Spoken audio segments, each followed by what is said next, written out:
Every generation before central heating understood something we have largely forgotten. Winter air, when managed correctly, could preserve homes, protect health, and reduce fuel use all at the same time. This wasn't folklore or superstition. It was a working rule applied in farmhouses, townhomes, and estate houses long before thermostats and forced air systems existed. Now, the mistake today isn't that the rule no longer works. The mistake is that modern homeowners apply it incorrectly or abandon it entirely. The old winter air rule is simple in principle and unforgiving in execution. Cold air is dry air, and dry air preserves buildings. When you allow controlled exchanges of cold outside air with warmer inside air, moisture leaves the structure. When moisture leaves, mold loses its grip, rot slows, respiratory irritation drops, and heating becomes more efficient. Our ancestors did this deliberately, methodically, and daily. They didn't air out houses randomly. They followed a pattern that modern homes can still benefit from, if applied with discipline. Pre-war homes were built to breathe, but not in the careless way modern construction allows. Windows were cracked for short, deliberate periods. Attics and crawl spaces were ventilated year-round. Doors were opened strategically during the coldest parts of the day. The goal was never to make the house cold. The goal was to exchange moisture-heavy interior air with dry winter air quickly, then seal the structure again before thermal mass was lost. Stone, brick, plaster, and old-growth timber store heat. A 15-minute air exchange did not chill these materials, but it stripped moisture out of fabrics, walls, and corners where condensation formed. Once sealed again, the home reheated quickly using less fuel than if damp air had been left inside.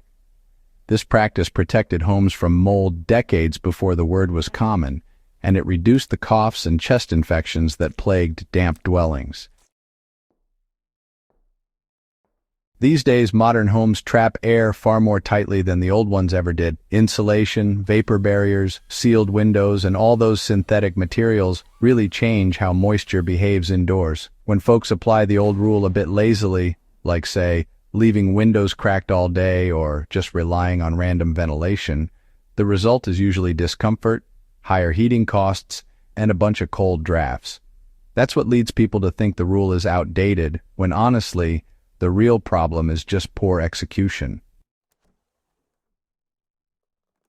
The historical rule actually depended on short, aggressive air exchanges instead of just constant leakage. Old homes didn't rely on passive cracks alone. People would open windows all the way, but only for a short while, and they did it on purpose. Then they'd close everything up tight again. That little distinction matters even more today than it ever did before. So, the right way to do this starts with timing. The best exchange happens during the coldest, driest part of the day, usually early morning or late evening. You want to open windows on opposite sides of the house to get a quick cross-flow going. Remember, the goal here is speed, not comfort. Somewhere between 5 and 15 minutes is plenty in most climates. Once you've swapped out that air, close everything up real tight and let your heating system, or just the warmth you've kept in, bring those temperatures back up. In a modern home with forced air heating, this approach reduces humidity quickly without forcing the system to fight damp air all day. And, in homes using wood stoves, radiators, or space heaters, the benefits are even more noticeable because dry air heats faster and feels warmer at lower temperatures. Mold thrives when moisture lingers on surfaces and in stagnant air. Dehumidifiers treat symptoms, not causes. The winter air rule removes moisture at its source. Cold air holds less water vapor, and when it replaces humid indoor air, moisture migrates outward naturally. Bathrooms, kitchens, basements, and bedrooms benefit most from this approach. Opening windows briefly after cooking, bathing, or sleeping removes trapped moisture before it condenses into walls and fabrics. This mirrors how earlier generations protected plaster walls and timber beams long before modern mold treatments existed. Chronic winter coughs were often linked to damp interiors rather than the cold itself. Historical accounts, they consistently describe homes being aired daily, even in harsh winters. Dry air, well, it reduces dust mite activity, discourages mold spores, and prevents that stale air buildup that really irritates your lungs. When you apply this idea today, it means you get fewer sinus issues, less throat irritation, and, honestly, improved sleep quality, especially in bedrooms. The key here is brief exposure. You're just exchanging air, not actually living in the cold. Moist air, it actually takes more energy to heat. Dry air warms up quickly and holds heat more efficiently against solid surfaces. By removing excess moisture, your home reaches comfortable temperatures faster and, well, it stays there longer. This is why, a lot of older households just heated fewer rooms and still managed to stay comfortable. They weren't wasting fuel trying to warm up damp air. And honestly, when modern homeowners complain that airing out makes their bills go up, it's almost always because windows were left open too long, or maybe opened over and over throughout the day, instead of just once or twice deliberately. Even in sealed apartments, this principle still works just fine. Briefly opening the windows while your interior doors are open, well, that creates rapid air movement. In kitchens and bathrooms, you can even combine this with exhaust fans for faster results.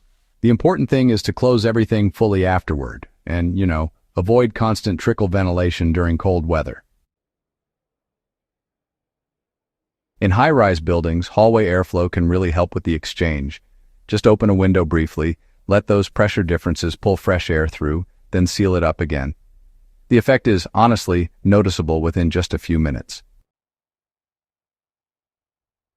This rule survived because it worked. It didn't require tools, meters, or technical knowledge. It was observed, repeated, and refined across generations. Homes that smelled musty were aired more aggressively, while rooms that stayed dry needed less fuel. These lessons were practical, not theoretical. What makes the rule valuable today is not nostalgia but efficiency. It offers a no-cost, low-tech method for improving comfort, health, and building longevity using principles proven over centuries.